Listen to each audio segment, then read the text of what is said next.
barulho, trânsito agitado, ruídos em excesso. Trabalho, escolas, fumaça, motos, carros, ruas movimentadas. Agendas cheias e a vida não para. O mundo está mais agitado. Por que nossas crianças não estariam?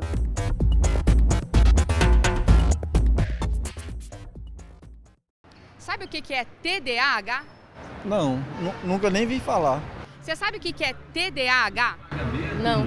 É o desvio de atenção, não é? E o DDA? Não sei. DDA eu não sei. DDA é o déficit de atenção. É, déficit de atenção. E o TDAH? Não sei, eu inventava, melhor não falar. TDAH, transtorno do déficit de atenção e hiperatividade. TDA, distúrbio de déficit de atenção. E você sabe o que isso significa?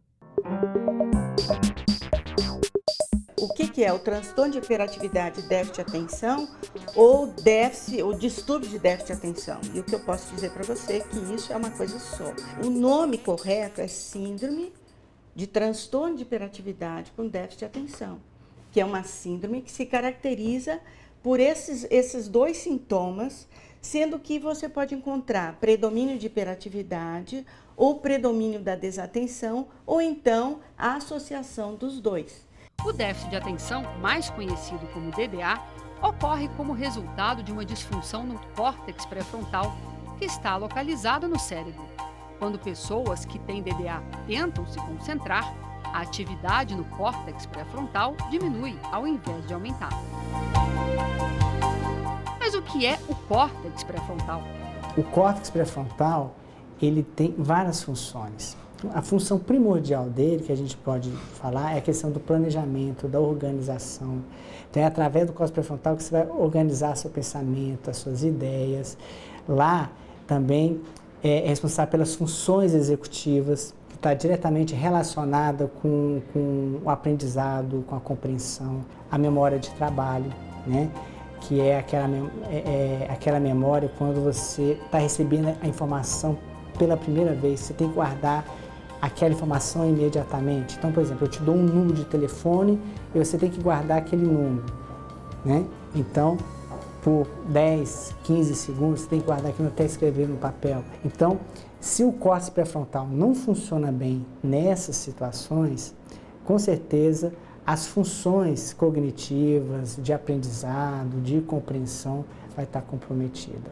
Quem tem o distúrbio produz menos dopamina, um neurotransmissor responsável pelo poder de concentração. São eles os encarregados de passar informações entre um neurônio e outro. 9 em cada 10 casos de TDAH têm influência genética. O transtorno de hiperatividade e déficit de atenção podem ser comparados ao diabetes, por exemplo. Funciona assim: todo mundo tem açúcar no sangue, uns mais, outros menos. Algumas pessoas ultrapassam o limite desejado. É aí que acontece a doença. Com o TDAH também é assim. O que vai indicar se a pessoa tem ou não o transtorno é o número de características que ela apresenta. Isso é o que defende o neuropsiquiatra Paulo Matos, professor da Universidade Federal do Rio de Janeiro e autor de livros e pesquisas sobre o assunto. Ele diz que é preciso estar atento aos sintomas.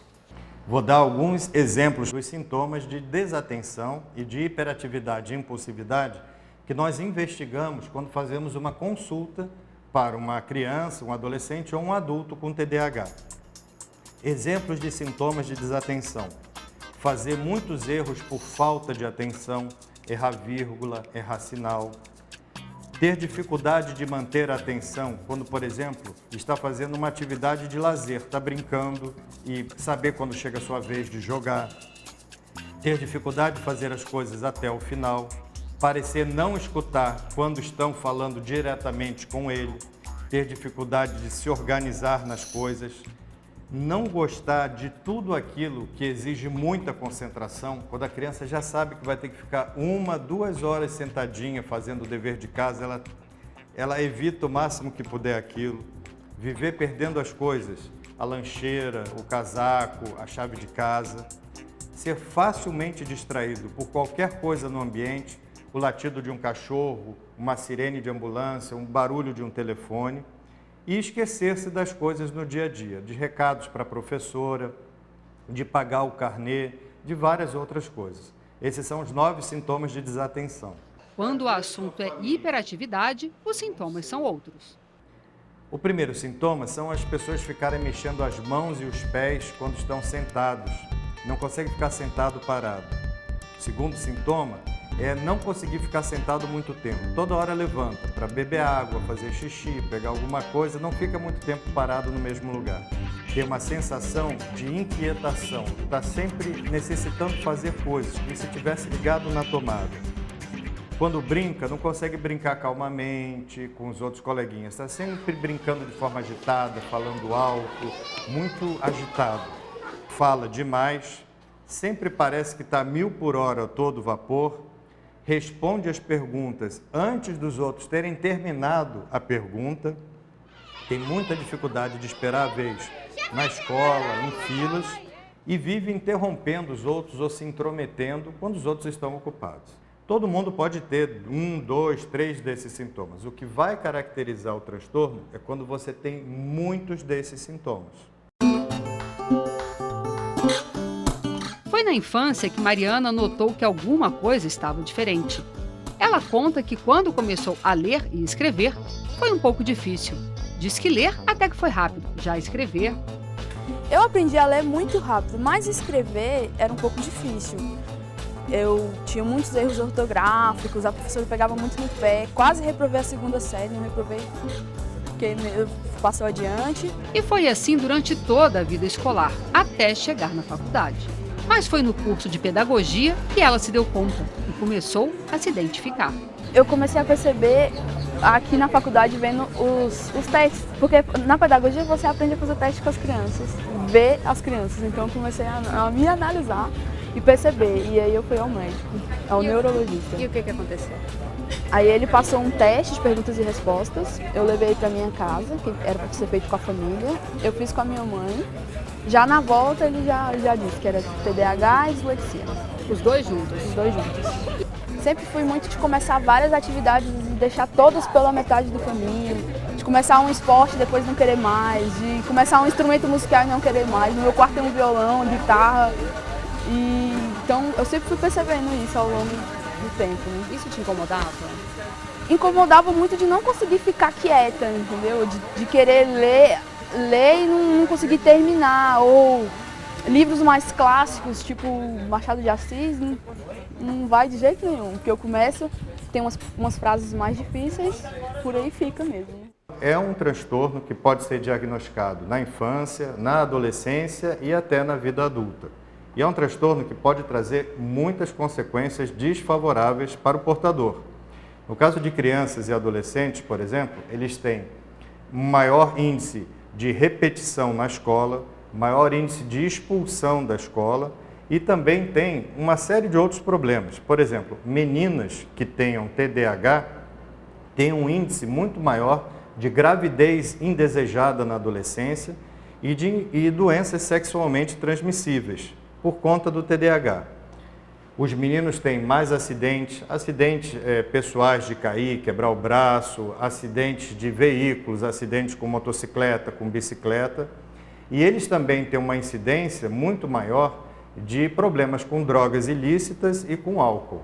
É um problema sério para todo mundo, mas para quem tem TDAH, esse problema pode ser até 2 vezes maior. Muita gente acredita que é mais comum os meninos terem os sintomas de hiperatividade e impulsividade do que as meninas, mas não é bem assim. Às vezes é mais difícil fazer o diagnóstico na menina, porque existe uma tendência natural dos meninos serem mais agitados, né? Se a gente fizer uma escala, tem meninas agitadas, mas os meninos são mais agitados. Então, muitas vezes eles vêm por conta da hiperatividade, da agitação psicomotora. E as meninas são mais fechadas, mais quietas e também muito mais desatentas às vezes, entendeu? Então, o sofrimento é igual quando cai a ficha. Estima-se que cerca de 3 a 6% das crianças na idade escolar, ou seja, entre 6 e 12 anos de idade apresentem déficit de atenção ou hiperatividade ou os dois juntos. Os diagnósticos nas crianças abaixo dos 5 anos raramente é feito, já que nessa faixa etária a atenção de meninos e meninas é bem menos exigida do que com as crianças mais velhas. Só porque a criança brinca muito, não se concentra na mesma atividade durante muito tempo e deixa os brinquedos espalhados pelo chão, não significa que tenha déficit de atenção ou hiperatividade. De modo geral, as crianças têm mesmo dificuldade para se concentrar. Além do mais, agitação nem sempre é sinônimo de hiperatividade. Falta de limites de diálogo não transformam ninguém em hiperativo. Antes de arriscar qualquer diagnóstico, é preciso atenção para aprender a identificar e, principalmente, saber lidar com crianças excessivamente inquietas neste mundo que já é agitado por natureza. A gente começa a distribuir rótulos. Rótulos de agressividades, rótulos de bullying, rótulos de hiperativo, rótulos de impulsivo, talvez até sem muito cuidado. As crianças de hoje recebem estímulos múltiplos, vindo de todos os lados. Muitos têm pais estressados, com jornadas duplas e até triplas de trabalho, e com pouco tempo para se dedicar aos filhos. Será que nossas crianças e adolescentes não estão implorando por um pouco de tempo, de mais cuidados, de regras ou limites?